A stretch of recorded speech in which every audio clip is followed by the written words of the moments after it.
मुझे उसकी एक खूबी याद है, वो छोड़कर जाने में उस्ताद है। जेडीयू और बीजेपी का गठबंधन टूटने के बाद बस ये पंक्तियां याद आ जाती हैं। बिहार के सीएम नीतीश कुमार ने भाजपा के साथ गठबंधन तोड़ने का फैसला लिया है और एक बार फिर से वो आरजेडी, कांग्रेस और लेफ्ट दलों के साथ मिलकर सरकार बनाने की तैयारी में हैं। नीतीश कुमार ने फैसला अचानक ही लिया है, जिसने बिहार समेत देश भर के लोगों को चौंकाया है।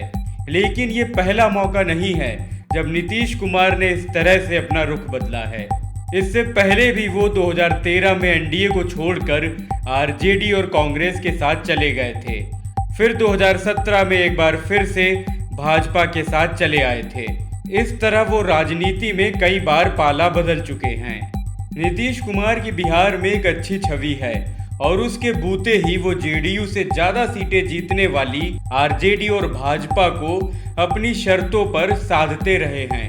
नीतीश कुमार ने कई बार राजनीतिक पंडितों को अपने पैतरों से चौंकाया है।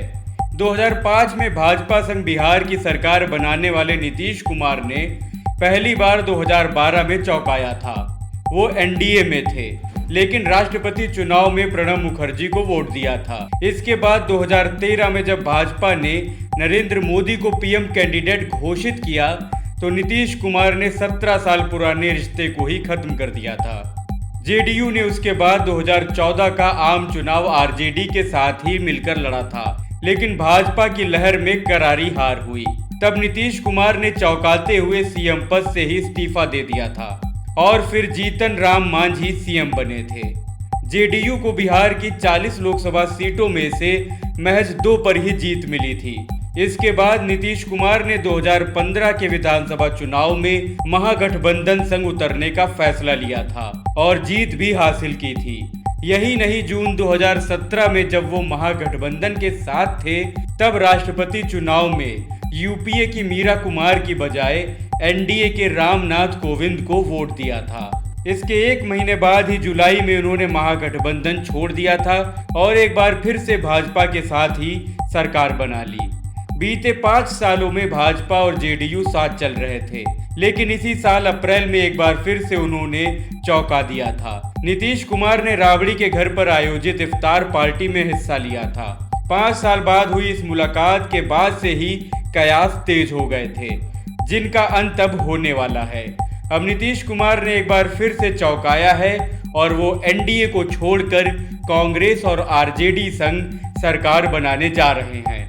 चलिए अब देखते हैं इस पूरे मामले पर वरिष्ठ पत्रकार अरविंद जयतिलक का क्या कहना है। बिहार के मुख्यमंत्री नीतीश कुमार अप्रत्याशित फैसले लेने के लिए जाने जाते हैं। उनके बारे में कहा जाता है कि उनका दाहिना हाथ जो करता है, बाएं हाथ को पता नहीं चलता है।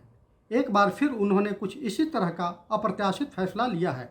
वह भाजपा के साथ बिहार में जो सरकार चला रहे थे, अब उस गठबंधन को तोड़ दिए हैं। अब आगे उनकी इच्छा, उनकी मंशा, उनका इरादा आरजेडी के साथ मिल करके सरकार बनाना है।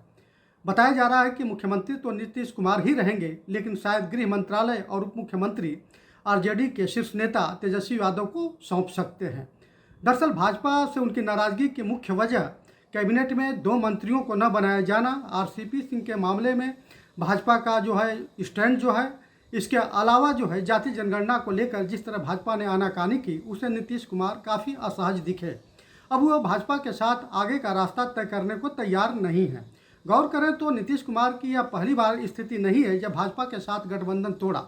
2005 में जब भाजपा के साथ मिलकर के सरकार बनाए, तो उसके 2014 में जो है लोकसभा चुनाव से ठीक पहले जब नरेंद्र मोदी को प्रधानमंत्री पार्टी ने घोषित किया, उससे नाराज होकर के उन्होंने गठबंधन तोड़ लिया। इसके बाद जो है 2015 में वह आरजेडी के साथ, कांग्रेस के साथ मिलकर महागठबंधन के जरिए चुनाव लड़ा और भारी बहुमत के साथ जीत करके आए, लेकिन आरजेडी के साथ में उनकी नहीं पटी और फिर जो है 2017 में जो है आरजेडी से अलग होकर के भाजपा के साथ मिलकर के सरकार बनाए। अब जब 2020 में पुनः विधानसभा का चुनाव हुआ और भाजपा और जेडीयू ने मिलकर के चुनाव लड़ा, एनडीए की जीत हुई, ऐसी स्थिति में नीतीश कुमार पुनः कम सीटें पा करके उनकी पार्टी भी मुख्यमंत्री बने। भाजपा ने उनका समर्थन किया, लेकिन अब जो है काफ़ी कुछ दोनों दलों के बीच खटास स्थिति उत्पन्न हो गई है और नीतीश कुमार अब किसी भी सूरत में भाजपा के साथ आगे बढ़ने को तैयार नहीं है। दरअसल उनका मानना है कि भाजपा जो है काफ़ी दबाव की राजनीति कर रही है, लेकिन इसकी असली वजह यह है कि नीतीश कुमार की पार्टी जो है काफ़ी सिकुड़ती चली गई और माना जा रहा है कि भाजपा ने जो है उनका जो बहुत बड़ा वोट बैंक था उसको अपने अधीन कर लिया है। अधीन करने का तात्पर्य यह है कि काफ़ी कुछ अपने नीतिगत कार्यक्रमों के चलते अपना फैलाव कर लिया है। जिस तरह से बिहार के कई क्षेत्रों में भारतीय जनता पार्टी के प्रशिक्षण केंद्र चल रहे हैं, कार्यकर्ताओं को जो है किस तरह से आगे बढ़ना है, किस तरह से चुनाव जीतना प्रशिक्षण दिया जा रहा है, उसे नीतीश कुमार को लग रहा है कि आने वाले दिनों में भाजपा जो है उनके साथ वही कर सकती है जैसे महाराष्ट्र में शिवसेना के साथ की, यानी उनके साथियों को तोड़ करके जो है उन्हें किनारे लगा सकती है। इससे पहले ही नीतीश कुमार आरजेडी के साथ मिल करके सरकार बना करके भाजपा को बैक फुट पर लाना चाहते हैं।